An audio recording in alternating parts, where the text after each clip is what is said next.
Hey guys, welcome back to my channel. तो आज की इस वीडियो में मैं आपको एक्सप्लेन करने वाली हूँ 2026 में आई मूवी कृष्णावतारम पार्ट 1 द हार्ट। तो चलिए विदाउट वेस्टिंग टाइम मूवी का एक्सप्लेनेशन स्टार्ट करते हैं। तो मूवी स्टार्ट होती है एक जंगल से, जहाँ पर एक आदमी एक हिरण को मारने की कोशिश कर रहा था।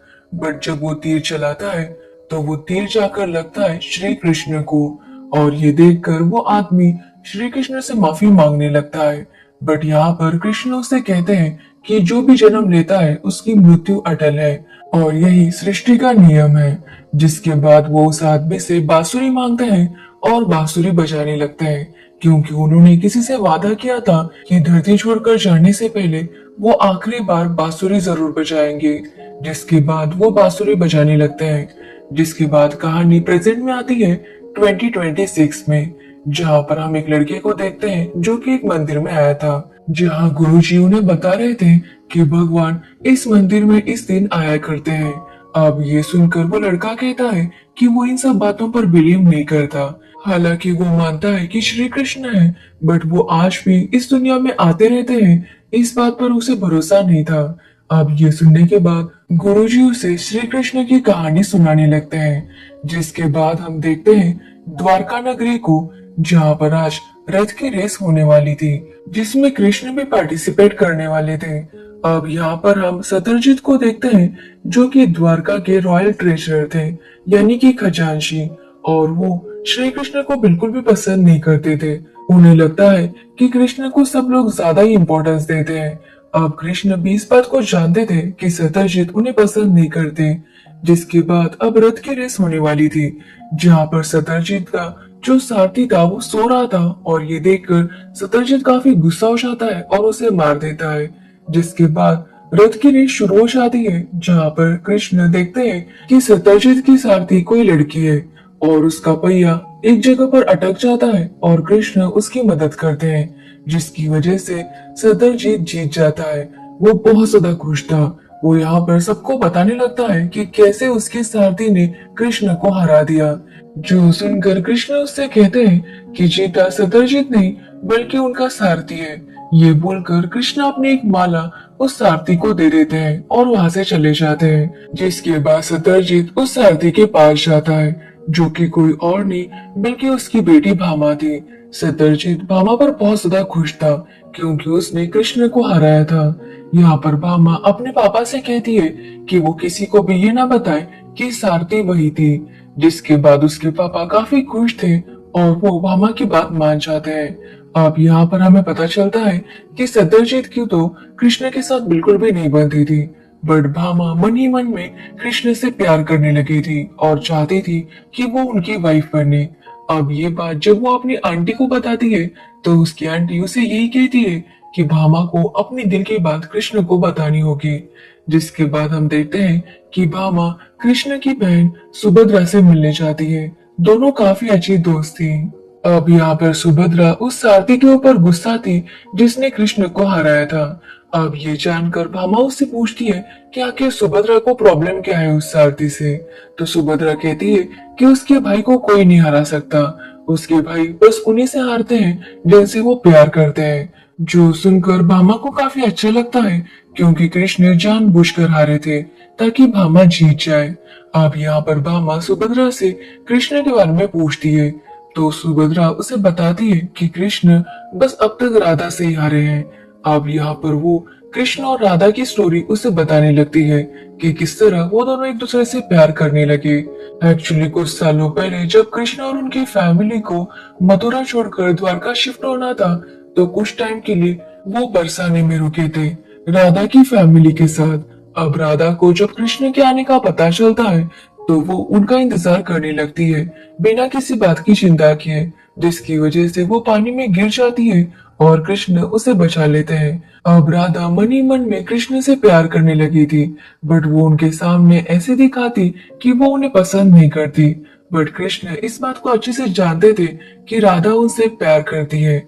जिसके बाद राधा और कृष्ण अक्सर मिलने लगते हैं और दोनों को एक दूसरे से प्यार हो जाता है। राधा जानबूझकर अपने घर में मक्खन ज्यादा छुपा कर रखती ताकि कृष्ण वहां पर आ सके। अब कृष्ण भी जानते थे कि राधा उसे बहुत प्यार करती है और वो भी राधा से उतना ही प्यार करते थे। वो राधा से कहते हैं कि राधा और कृष्ण हमेशा साथ रहेंगे, युगों युगों तक उनकी प्रेम कहानी को याद किया जाएगा। जिसके बाद एक दिन राधा अपनी माँ को बता देती है कि वो कृष्ण के साथ शादी करना चाहती है। ये सुनकर उसकी माँ उसे कहती है कि वो कृष्ण को भूल जाए, क्योंकि राधा के पापा ने काफी टाइम पहले ही राधा की शादी किसी और के साथ फिक्स कर दी थी और उन्होंने अपनी जुबान दी थी। और अगर अब ऐसा नहीं होता तो राधा के पापा की इज्जत चली जाएगी। जो सुनने के बाद राधा को काफी बुरा लगता है कि आखिर वो क्या चूज करे। तो वही हम कृष्ण को देखते हैं, जिनके पास एक स्वामी आते हैं जो कि कृष्ण से कहते हैं कि अब उन्हें जल्दी से द्वारका जाना होगा और वहां पर उनका जो फर्ज है वो निभाना होगा। अब ये सुनने के बाद कृष्ण को सब कुछ छोड़कर द्वारका जाने के लिए निकलना पड़ता है। जब वो जा रहे थे तभी वहां पर राधा आती है।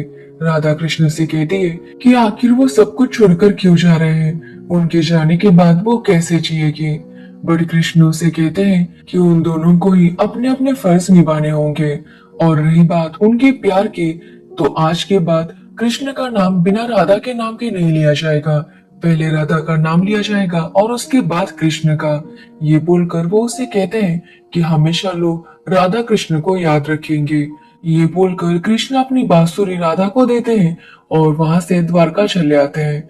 अब ये कहानी सुनने के बाद सत्यभामा को काफी बुरा लगता है कि कृष्ण और राधा की शादी नहीं हो पाई।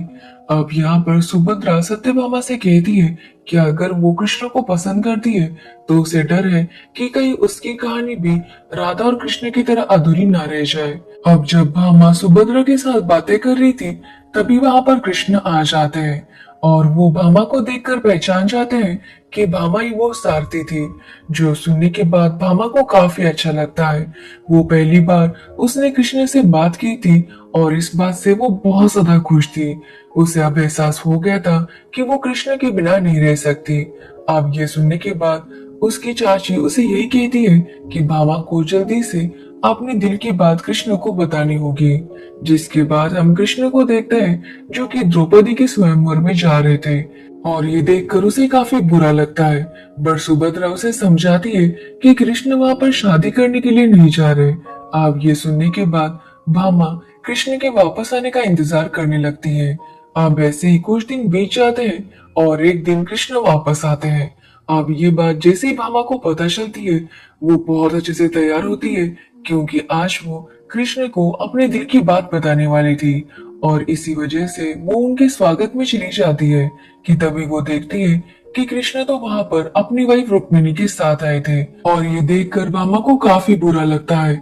उसके हाथ में जो थाली थी वो गिर जाती है और इस बात को कृष्ण और रुक्मिणी दोनों ही नोटिस कर लेते हैं। तो वही अब भामा बहुत ज्यादा गुस्से में थी कि कृष्ण ने उसके प्यार को क्यों नहीं समझा। जिसके बाद हम कृष्ण और रुक्मिणी को देखते हैं, जहाँ पर रुक्मिणी कृष्ण से कहती है कि आखिर बिना उसे देखे वो उसके लिए कैसे आ गए। अब यहाँ पर हमें पता चलता है कि एक्चुअली रुक्मिणी की शादी तय हो गई थी, बट वो कृष्ण से प्यार करती थी और इसी वजह से उसने कृष्ण को लेटर लिखा कि वो उनसे प्यार करती है और उनके साथ रहना चाहती है, जिसकी वजह से वो किसी और के साथ शादी नहीं कर सकती और शादी से पहले वो गौरी मंदिर जाने वाली है। इसलिए अगर कृष्ण चाहे तो उसे वहां से ले जा सकते हैं। अब ये जानने के बाद कृष्ण वहां पर चले जाते हैं और वो रुक्मिणी को वहां से लेकर आते हैं। जिसके बाद वो रुक्मिणी के साथ शादी करते हैं और उसे अपनी वाइफ बनाकर अपने घर लेकर आए थे। जिसके बाद हमें ये भी पता चलता है कि जब कृष्ण द्रौपदी के स्वयंवर में गए थे तो द्रौपदी उन्हें देखकर काफी खुश थी, क्योंकि दोनों बहुत अच्छे दोस्त थे और काफी टाइम बाद मिल रहे थे। यहाँ पर द्रौपदी कृष्ण से कहती है कि उसे कैसा पति चाहिए। वो उसे 5 क्वालिटीज बताती है कि उसे ऐसा हस्बैंड चाहिए और कृष्ण उसे तथास्तु बोल देते हैं। तभी उनके हाथ पर चोट लगी थी जिस पर उनका भी ध्यान नहीं था। अब द्रौपदी जैसे ही ये देखती है वो अपना दुपट्टा फाड़कर उनके हाथ को बांध देती है ताकि उनकी चोट और ज्यादा गहरी ना हो जाए। अब ये देखकर कृष्ण उससे कहते हैं कि वो उसका एहसान कैसे चुकाएंगे ये उन्हें नहीं पता। साथ ही वो द्रौपदी से कहते हैं कि जल्द ही धर्म के लिए एक बहुत बड़ा युद्ध होगा जिसका अंत तो वो करेंगे, बट शुरुआत द्रौपदी से होगी। तो वही हम भामा को देखते हैं जो बहुत ज्यादा अपसेट थी। तभी उससे मिलने के लिए सुभद्रा आती है, जो कि जानती थी कि भामा का मूड ठीक नहीं होगा। यहाँ पर सुभद्रा भामा से कहती है कि वो एक बार कृष्ण को अपने दिल की बात बता दे। वो भामा को ये भी बताती है कि कृष्ण ने रुक्मिणी के साथ शादी क्यों की थी। अब ये सुनने के बाद भामा को काफी अच्छा लगता है और वो डिसाइड करती है कि वो कृष्ण को अपने दिल की बात बता देगी। तो वही भामा के पापा कृष्ण से कहते हैं कि जिस तरह कृष्ण रुक्मिणी को लेकर आए हैं, उसका मतलब यही है कि वो भी किसी असुर से कम नहीं है जो औरतों को इस तरह से किडनैप कर लेता है। अब यहाँ पर कृष्ण उन्हें बताते हैं कि वो रुक्मिणी को अपनी वाइफ बनाकर लेकर आए हैं, वो भी उसकी मर्जी से।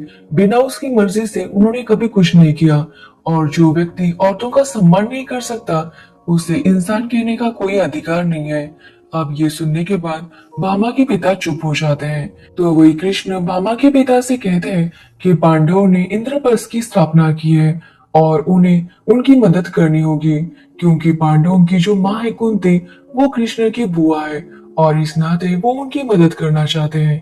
इसलिए वो भामा के पिता के पास जो सन ज्वेल था, यानी कि एक खास टाइप का हीरा टाइप कुछ, जिससे काफी सारा गोल्ड बना करता था, और वो चाहते थे कि कुछ दिनों के लिए वो पांडवों के पास हो ताकि उनकी मदद हो जाए। बट ये सुनने के बाद भामा के पापा काफी गुस्सा हो जाते हैं और वो कृष्ण से कहते हैं कि उसे पाने के लिए उन्होंने सूर्यदेव की तपस्या की थी और सूर्यदेव ने वो उन्हें दिया था, तो फिर वो किसी और को क्यों दे। वो यहाँ पर कृष्ण से कहते हैं कि अगर उन्हें पांडवों की मदद करनी है तो वो खुद करे, उनसे वो हीरा ना मांगे। अब ये सुनने के बाद कृष्ण उनसे कहते हैं कि उनके अंदर बहुत ज्यादा अहंकार आ चुका है और वो बस खुद के बारे में सोचते हैं, जबकि उन्हें लोगों के कल्याण के बारे में भी सोचना चाहिए। यहाँ पर कृष्ण भामा के पापा से कहते हैं कि अगर वो चाहे तो इस हीरे को अभी ले सकते हैं, इसलिए वो उसे संभाल कर रखे। अब ये सुनने के बाद भामा के पापा अपने छोटे भाई को वो हीरा देते हैं और उसे कहते हैं कि वो यहाँ से इसे दूर लेकर जाए। जिसके बाद वो सभा में आते हैं और कृष्ण पर ये इल्जाम लगाते हैं कि उन्होंने ही उनके हीरे को चुराया है। तो वही भामा ने अपने पापा को उस हीरे को अपने भाई को देता हुआ देख लिया था। तो वही हम कृष्ण को देखते हैं जो डिसाइड करते हैं कि जब तक वो उस हीरे को ढूंढकर वापस लेकर नहीं आते, तब तक वो द्वारका में पैर नहीं रखेंगे। ये बोलकर वो द्वारका से चले जाते हैं और ये देखकर भामा को काफी बुरा लगता है। जिसके बाद हम रुक्मिणी को देखते हैं जो उस लेटर को पढ़ लेती है जो कि भामा ने लिखा था। तभी वहां पर भामा आती है और यहाँ पर रुक्मिणी भामा से कहती है कि वो जानती है कि भामा कृष्ण से कितना प्यार करती है, क्योंकि जिस सिचुएशन से अभी भामा गुजर रही है उसमें से रुक्मिणी गुजर चुकी थी। वो यहाँ पर भामा को समझाती है कि कृष्ण तो सबके हैं, इसलिए उन्हें भामा से कोई नाराजगी नहीं थी। अब ये सुनने के बाद भामा रुक्मिणी से पूछती है कि अगर एक जगह सत्य हो और एक जगह अपने, तो उन्हें क्या चूज करना चाहिए। जिस पर रुक्मिणी उसे कहती है कि हमेशा सत्य को ही चूज करना चाहिए। जिसके बाद भामा बता देती है कि उस हीरे को उसके पापा ने उनके भाई को दिया था। अब ये बात जब सबके सामने आती है तो भामा के पापा को पकड़ लिया जाता है और इस बात से भामा के पापा काफी गुस्सा थे। वो भामा से कहते हैं कि आज के बाद वो उनकी बेटी नहीं है। अब ये सुनने के बाद सब लोग भामा की काफी तारीफ करते हैं, क्योंकि भामा ने सत्य का साथ दिया था और इसी वजह से भामा का नाम सत्य भामा रखा जाता है। साथ ही यहाँ पर रुक्मिणी और सुभद्रा सबको बताते हैं कि भामा कृष्ण को कितना पसंद करती है और उनके साथ रहना चाहती है। अब ये सुनने के बाद कृष्ण की फैमिली भामा को अपनी फैमिली में एक्सेप्ट कर लेते हैं। जिसके बाद हम कृष्ण को देखते हैं जिन्हें पता चलता है कि भामा के पापा का भाई जो था उसे किसी ने मार दिया था ताकि उससे वो हीरा चुरा सके। जिसके बाद कृष्ण को पता चलता है कि एक्चुअली जंगल में रहने वाले एक कबीले ने उस हीरे को चुराया था। इसलिए कृष्ण वहां पर जाते हैं और उस कबीले के लीडर से वो हीरा वापस मांगते हैं। बट वो लीडर कहता है कि जब तक वो उनके साथ फाइट नहीं करता, वो उन्हें हीरा नहीं देगा। जिसके बाद कृष्ण और उसके बीच फाइट शुरू हो जाती है और कुछ ही पल में उसे एहसास हो जाता है कि कृष्ण कोई साधारण नहीं है। वो यहाँ पर उनसे माफी मांगता है, जिसके बाद वो उन्हें वो हीरा लौटा देता है। बट साथ ही वो कृष्ण से कहता है कि वो उनकी बेटी से शादी कर ले। अब कृष्ण भी इसके लिए मान जाते हैं और वो जम्बावती से शादी कर लेते हैं। जिसके बाद वो द्वारका वापस आते हैं और यहाँ पर वो भामा के पापा को बताते हैं कि वो इस हीरे को वापस लेकर आए हैं। अब यहाँ पर भामा के पापा को भी अपनी गलती का एहसास हो गया था। वो यहाँ पर कृष्ण से माफी मांगते हैं और उनसे कहते हैं कि उनके अंदर बहुत ज्यादा अहंकार आ गया था, बट अब उन्हें अपनी गलती का एहसास हो चुका है। साथ ही वो कृष्ण से माफी मांगते हैं और उन्हें थैंक्स कहते हैं कि कृष्ण ने उनकी बेटी को अपनाया है। अब ये सुनने के बाद कृष्ण भी काफी हैरान थे। तभी उन्हें भामा के बारे में पता चलता है, जिसके बाद कृष्ण भामा को अपना लेते हैं और उसके साथ शादी कर लेते हैं। अब शादी में नारायण भी आए थे, जो कि कृष्ण को एक खास टाइप का फूल गिफ्ट करते हैं।